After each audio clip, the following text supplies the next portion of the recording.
এই মুহূর্তে আগারগাঁওয়ের নির্বাচন কমিশন থেকে সরাসরি যোগ দিচ্ছেন সহকর্মী নূর হোসেন। নূর, ইসিতে আপিলের শেষ দিনের আবেদন জমা নিয়ে কি তথ্য রয়েছে আপনার কাছে? আর পাবনার দুটি আসনের নির্বাচন স্থগিত নিয়ে ইসির সিদ্ধান্তের বিষয়ে কি জানাবেন আমাদের বিস্তারিত।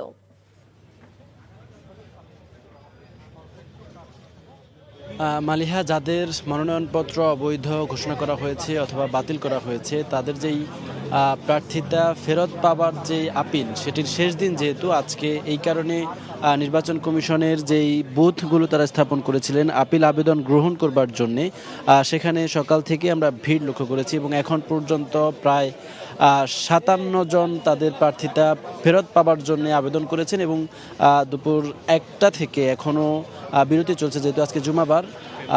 2:30টায় আবারও তাদের যেই কার্যক্রম, যারা আপিল করতে আসবেন আপিল গ্রহণ করবার, সেটি আবার শুরু হবে এবং তখন সারা দেশের বিভিন্ন জায়গায় যাদের প্রার্থিতা বাতিল হয়েছে তারা আবেদন করতে পারবেন, তাদের আবেদন তখন নেওয়া হবে।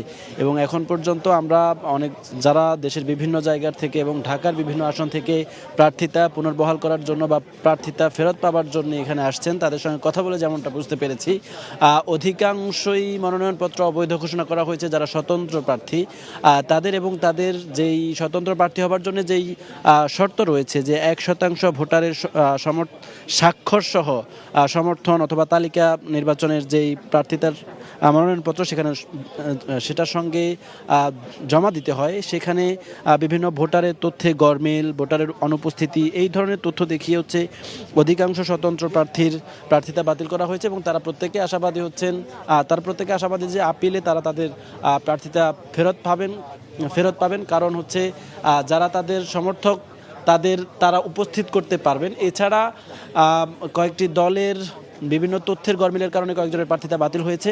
পাবনা 1 এবং 2 আসনের নির্বাচন ঘিরে ইসি আব্দুর রহমানুল মাসুদের বক্তব্যের সঙ্গে নির্বাচন কমিশন সচিবালয়ের বক্তব্যের গরমিল বা এক ধরনের বিপরীত অবস্থা আমরা দেখতে পাচ্ছি। উনি বলেছেন যে স্থগিত হয়েছে এবং নির্বাচন কমিশনের সচিবালয়ের পক্ষ থেকে বলা হয়েছে এই নির্বাচনটি যে স্থগিত, সেই সিদ্ধান্তটি গণমাধ্যমে যেটি প্রচারিত হয়েছে সেটি সঠিক নয়।